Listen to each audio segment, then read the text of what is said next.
আসসালামু আলাইকুম সবাইকে। চিনেন কিনা দেখেন তো, এটা হচ্ছে ইলিশ মাছের ডিম। ফেলে দিও না শোনো, এটা হচ্ছে ইলিশ মাছের ডিম। দেখেন 2 প্যাকেট আনা হয়েছিল আমার বাসার জন্য, কিন্তু আমি 1 প্যাকেট বের করতে ভুলে গেছি, আরেক প্যাকেট বের করছি। এই যে দেখেন। তো যাই হোক, আজকে কি কি রান্না করব আপনাদের সাথে শেয়ার করব, আর সাথে আপনাদের সাথে একটু গল্পও করব। চলেন দেখি কি কি রান্না করব। এই যে ইলিশ মাছের ডিমটা ফ্রাই করব, রূপচাঁদা ফ্রাই করব। রূপচাঁদাগুলোকে আমি মাখায় রেখে দিছি ইয়ের জন্য। এই যে রূপচাঁদাগুলোকে আমি আদা রসুন পেঁয়াজের পেস্ট দিয়ে, আপনার হলুদ মরিচ লবণ ধনিয়ার গুঁড়া একটু জিরার গুঁড়া দিয়ে মাখায় রেখে দিছি। এই যে এখন আর এই যে এখানে বসাই দিছি হাতে মাখা গোশ বসাই দিলাম। ইলিশ মাছের ডিমটা ফ্রাই করার জন্য আপনার এখানে তেল দিয়ে দিলাম। এই যে ইলিশ মাছের ডিমটা ফ্রাই করার জন্য তেল দিয়ে দিচ্ছি ফ্রাই প্যানে। অবশ্যই আপনারা সরিষার তেলটা ইউজ করবেন। তোমরা সব এলোমেলো করো না। এই যে ইলিশ মাছের ডিমটাকে মাখাই নিব, আবার মাখাই নিয়ে এটা এখন ফ্রাই করতে দিয়ে দিচ্ছি। এই যে এখন এটা ফ্রাই করতে দিয়ে দিচ্ছি। এইটুকু মাছের মানে এইটুকু ইলিশ মাছের, আরো ছোট বড়ও না, এইটুকু ইলিশ মাছের দাম শুনলে আপনারা বাংলাদেশে আছেন, ভালোভাবে আছেন, ভালো খাচ্ছেন, ফ্রেশ খাচ্ছেন, ফ্রোজেন, তারপরেও এত দাম। এইটুকু 1 প্যাকেট ইলিশ মাছের দাম সম্ভবত 1 প্যাকেট 7 পাউন্ড করে। 7 পাউন্ডের চেয়ে এখন আরও বেশি বাড়াইছে মনে হয়, এখন মনে হয় 8 পাউন্ড হয়ে গেছে। 8 পাউন্ড করে আপনার এবার বুঝেন 2 প্যাকেট ইলিশ মাছের এইটুকু ছোট ছোট ইলিশ মাছের দাম পড়তে আপনার বাংলাদেশি টাকায় প্রায় 2000 টাকার উপরে। জাস্ট আমি শেয়ার করলাম আর কি। এই যে এটা আমি এখানে ফ্রাই করে নিব। এই যে আমার মাছের ডিমগুলো হয়ে গেছে, এখন আমি ডিমগুলো বাটিতে উঠিয়ে নিব। আসলে আমার মেয়ে চাইছিল তো ইলিশ মাছের ডিম, পাওয়া গেছে, এটাই অনেক। এই যে ফ্রাই করে নিলাম। এখন আমি এই যে মাছগুলো ম্যারিনেট করে রাখছিলাম, মাছগুলো ওই সেম তেলে ওই যে ফ্রাই প্যানে আপনার ডিমটা ভাজছিলাম ওই ফ্রাই প্যানে দিয়ে দিব। এইদিকে দেখেন গোশগুলোর কি অবস্থা, স্টিমের জন্য বোঝা যাচ্ছে না, গোশগুলো অলমোস্ট হয়ে আসছে। এই যে মাছগুলো ফ্রাই প্যানে দিয়ে দিব।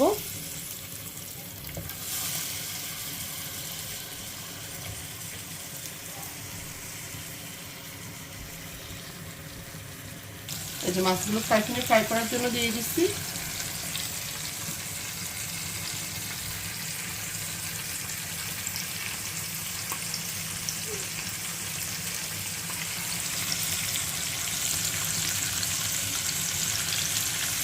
এই যে এইদিকে কচুর ছড়াটা কেটে নিলাম, কচুর ছড়াটা চিংড়ি দিয়ে রান্না করব। এই যে দেখেন, আসলে আমার বাসায় হচ্ছে আপনার রূপচাঁদা মাছটা বাচ্চারা পছন্দ করে, তো এই জন্য আমার রূপচাঁদা মাছটা আমার বাসায় বেশি চলে। ইলিশ মাছের ডিম চিংড়ি এইসব জিনিসগুলো বাচ্চারা যেসবগুলো খেতে পারে ইজিভাবে, ওই জিনিসগুলোই আমার বাসায় বেশি আসলে করা হয়। যাই হোক, আপনাদের সাথে গল্প করতে আসলাম। আপনাদের ফোনটাকে সাপোর্ট করবেন, লাইক শেয়ার কমেন্টের মাধ্যমে সাবস্ক্রাইব করে দেবেন আমার চ্যানেলটাকে, আমাকে ইন্সপায়ার করবেন। এই যে এই যে দেখেন, এদিক দিয়ে গোশটা প্রায় হয়ে গেছে। স্টিমের জন্য একবারই বোঝা যাচ্ছে না, আসলে বাচ্চা কোলে নিয়ে রান্না করছি আর কি বলবো। যাই হোক, আপনার গতকালকে আমাদের এখানকে এত বৃষ্টি হয়েছিল, মানে বৃষ্টিতে অবস্থা খারাপ, আর আজকে এত গরম মানে আইসক্রিম খেলাম আর কি। এখানকার যারা আপুরা ভাইয়ারা দেখছেন তারা অবশ্যই বুঝতে পারবেন কেন বলছি আইসক্রিম খেয়েছি। যেহেতু অলমোস্ট ঠান্ডাই থাকে, ঠান্ডার মধ্যে আইসক্রিম খাওয়া যায় না, এই জন্যই আজকে আইসক্রিম খেলাম এই আর কি। তো আমার রান্না প্রায় হয়ে গেছে, আমার এখানে আপনার গোশটাও হয়ে গেছে। এই যে দেখেন আমার গোশটা হয়ে গেছে। স্টিমের জন্য আসলে বোঝা যাচ্ছে না, আজকে আমি গোশটা একটু মশলা টাইপের করছি, এই জন্য কালারটা এই টাইপও হয়েছে। এই যে আমার গোশটা হয়ে গেছে। পরে দেখেন মাছ ভাজিটাও হয়ে গেছে। এই যে মাছ ভাজিটাও হয়ে গেছে মাছ ভাজি। এখন আমি কচুর ছড়াটা বসাই দিব। কচুর ছড়াটা বসাই আমার এই ভিডিওটা শেষ করে আপনাদের সাথে একটা জিনিস শেয়ার করব। সেটা হচ্ছে যে আমি একটা মহিলাকে দেখাবো, দেখবেন তার বয়স কত আপনারা গেস করবেন, আমি বলবো না। এখানে চিংড়ি মাছগুলোকে ধুয়ে নিচ্ছি কচুর ছড়ার জন্য। তো যেটা বলছিলাম আর কি, একটা মহিলার সাথে দেখা হলো, আমার বাসের মধ্যে দেখা হয়েছে। আমি এটা আমার এই ভিডিওর সাথে অ্যাড করে দিব। দেখবেন আপনারা আপনারা বলবেন ওই মহিলার বয়স কত। শুধু আমাদের দেশে মানে 50 পারেরও বলে আজকে চলে যাই আর কালকে চলে যাই শেষ, মানে কোমন নাড়াইতে আপনার 3 দিন সময় লাগে। অথচ আমি যে মহিলাটাকে দেখছি এটার বয়স শুনলে আজ আর মেকআপ দেখলে চিন্তাই করতে পারবেন না। তো যাই হোক, আমি এখন কচু ছড়াটা বসাই দিব। Old are you? You are 82. 82. Okay. Yeah, it's beautiful, really beautiful. Is your earring, yeah. And especially the hairstyle is nice, very nice. Yeah. এই যে দেখেন আপনারা, আমাদের দেশে কি হয়, আপনার 60 মানে 50 পারেলে বলে আজকে চলে যাচ্ছে কালকে চলে যাচ্ছে। She is an 82 years old lady. She do very look beautiful makeup, eye, hairstyle nice. তো দেখলেন তো কি অবস্থা, এই মহিলার বয়স কত। কচু ছড়া দিয়ে দিলাম পেঁয়াজটা। দেখুন তো এই বুড়ো মহিলার মেকআপ। আর আমাদের দেশে 50 হলে পানি আজকে চলে যায় কালকে চলে যায়। পেঁয়াজ দিয়ে দিলাম, দিয়ে দিচ্ছি কাঁচামরিচ, একটু করে রসুন আর পেঁয়াজের পেস্ট,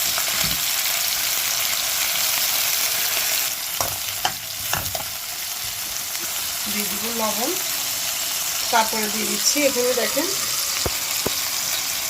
এখানে দিয়ে দিচ্ছি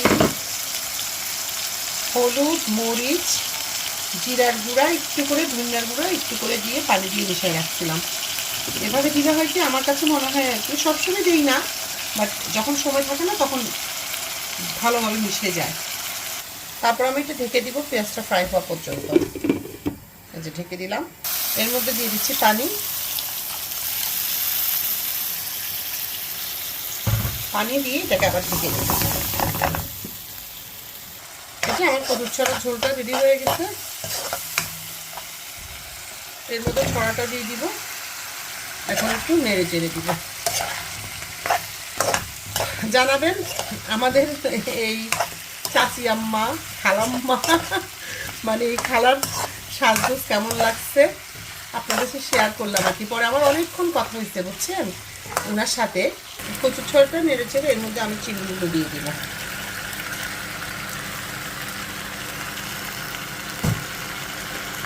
চিনিগুলো দিয়ে আবার নেড়ে দিব, নেড়ে দিয়ে ঢেকে এটাকে লো ফ্লেমে রান্না করে নেব। ঢেকে দিলাম। এই যে দেখেন কচুর ছড়াটা থেকে পানি বের হয়ে গেছে। এই যে যাই হোক, আপনার ওই মহিলাটার সাথে তখন অনেকক্ষণ কথা হলো।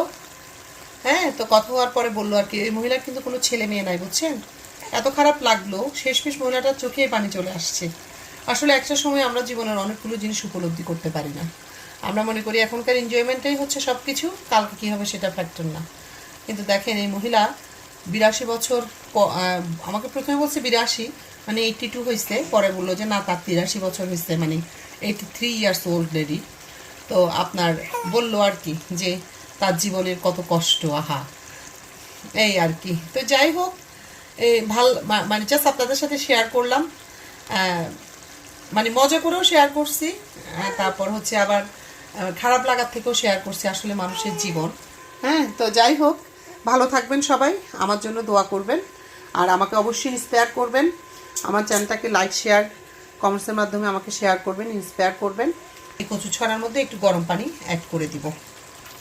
এই যে কচু ছড়াটার মধ্যে একটু পানি দিয়ে দিলাম, গরম পানি অবশ্যই দিবেন। গরম পানি দিয়ে দিছি পরিমাণ মতো।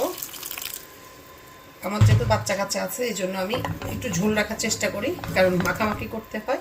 এই যে পানি দিয়ে দিছি, পানি দিয়ে হিটটা একটু বাড়াই দিয়ে তারপর এটাকে রান্না করে নিব। ফাইনালি হয়ে গেছে আমার কচুর ছড়াটা। এটার মধ্যে একটু করে জিরার গুঁড়া দিয়ে দিচ্ছি। জিরার গুঁড়া দেওয়ার পরে আপনার লবণটা চেক করে ধনিয়া পাতা দিয়ে দিচ্ছি। এই যে ধনিয়া পাতা দিয়ে জিরা গুঁড়া দিয়ে একটু নেড়ে দিব। হয়ে গেছে আমার কচুর ছড়া। আপনারা এইভাবে ট্রাই করবেন, আর এইভাবে যদি ট্রাই করেন, এই যে হয়ে গেছে ফাইনালি কচুর ছড়াটা। আমি এখন চুলাটা বন্ধ করে দিব। আপনারা এইভাবে ট্রাই করবেন। এই আমার আজকে রান্নার মধ্যে কচু তারপরে হচ্ছে আপনার রূপচাঁদা ফ্রাই, এই যে রূপচাঁদা ফ্রাই।